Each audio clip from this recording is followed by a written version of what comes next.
Sir जो 3 dead body मिली है sir, 8 foot के गड्ढे के अंदर, क्या मामला है? आज सायं लगभग 5 बजे थाना कांधला का गांव बड़ी दौलत है, वहाँ के प्रधान ने आके थाने पर बताया कि मेरे गांव का एक फारूक नाम का व्यक्ति है और उसके पत्नी और 2 बच्चियां गायब हैं। तत्काल हमारे चौकी इंचार्ज गंगेरू, हमारे एसएचओ कांधला सतीश मौके पे आए और फारूक, जिसकी पत्नी और बच्चे गायब थे, उससे उन लोगों ने सख्ती से पूछताछ की और उसने बताया कि मेरी पत्नी के साथ मैं और हमारे 5 बच्चे घर में रहते, बहुत गरीब मैं था और मैं होटल पे काम करता, रोटी बनाने का काम करता था मैं।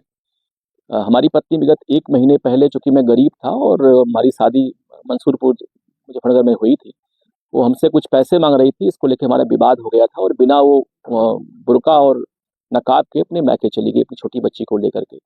इस बात को लेकर काफ़ी परेशान था कि हमारी इज्जत चली गई और मैं जाके 1 महीने बाद अपनी पति को घर पे लेके आया यहाँ पे और तभी से मेरे मन में भाव जग गया कि लग रहा है इसका मामला कुछ और है और मुझे, मेरी इज्जत अब नहीं करती है ये, और तभी मैंने इसको जान से मारने का प्लान बनाया। दिनांक 9-10 की रात्रि में लगभग 12 बजे हमारे पांचों बच्चे सो रहे थे, तो मैंने पत्नी को चाय के बहाने उसको जगाया। जैसे चूल्हे पे आंगन में आई वो, और मैं पहले से कट्टा लेके आया था और मैंने उसके पीछे से गोली वजह उसकी तत्काल मौत हो गई।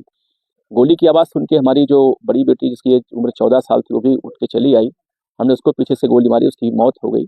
और उस गोली की आवाज़ को सुन के हमारी सबसे छोटी बेटी, जिसकी लगभग 6 साल थी, वो भी उठ के चली आई। हमने गला दबा के उसकी भी हत्या कर दी। और मैं प्लानिंग के तहत एडवांस में ही लगभग 6 दिन पहले अपने घर में ही शौचालय के गड्ढे के बहाने गड्ढा खुदवा रखा था और रात ही में मैंने इन तीनों डेड बॉडी को गड्ढे में डाल के दफना दिया और ऊपर से मिट्टी डाल दी। हमारे 3 अन्य बच्चे, जो 2 बेटे की बेटी थी, वो सोते रहे, वो जगे नहीं, इसलिए मैंने उनको कुछ नहीं किया। और बाद में बच्चों के जगने पर पूछते मैंने बताया कि तुम्हारी माँ को मैंने भेज दिया, कहीं अलग किराए के मकान पर रहती हैं, क्योंकि पूर्व में वो अपने मैके जा चुकी थी 1 महीने, तो बच्चे भी, उनको लगा कि हाँ वो वहीं होगी इस समय, तो उन्होंने बहुत पूछताछ नहीं की। आज हमारी पुलिस ने, क्षेत्राधिकारी कहराना, हमारे एएसपी साहब से उन्होंने बातचीत मुझसे किया, उसने घटना स्वीकार कर ली। पुलिस को मौके पे ला के डेड बॉडी बरामद करा दे, डेड बॉडी निकल चुकी है इसमें। हम लोग डेड बॉडी को पीएम के लिए भिजवा रहे हैं और फारूक हमारे हिरासत में, उससे हमारी डिटेल और पूछताछ हो रही है। उसने पूरी घटना कारित करना स्वीकार किया है। उसके फादर जो दाऊद है, उन्होंने पूरी घटना बताई कि साहब मुझे शक था कि कुछ घटना इसने कारित की है, इसलिए मैंने प्रधानगिरी पुलिस को बताया था। क्या हत्या में प्रयुक्त तमंचा या कुछ जी बिल्कुल, बिल्कुल जो आला कत्ल है वही बरामद हो गया है, कारतूस बरामद हो गया है, डेड बॉडी बरामद हो गई है। घटना का लगभग मोटिव भी क्लियर हो गया है इसमें। तो मुझे लगता कि एक झूठी शान के खातिर कि हमारी पत्नी बिना बुर्के के, बिना नकाब के चली गई, अभी पहला मोटिव तो यही निकला है, लेकिन और भी हमारी पुलिस इसमें बातचीत कर रही है, कहीं कोई और भी इसमें एंगल ना हो उसके पत्नी की हत्या का। इस बात को लेकर हमारी जांच इसमें चल रही है।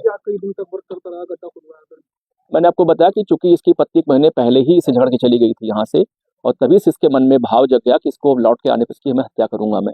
तो ये जाके कैराना से एक व्यक्ति से तमंचा परचेज करके ले आया था। ये घर में शौचालय के गड्ढे के बहाने इसने गड्ढा खुदवा लिया था और पत्नी के आने के 8 दिन तक इसने प्रतीक्षा किया और रात में मौका देखते जब इसके बच्चे सो गए तब इसने घटना कारित की।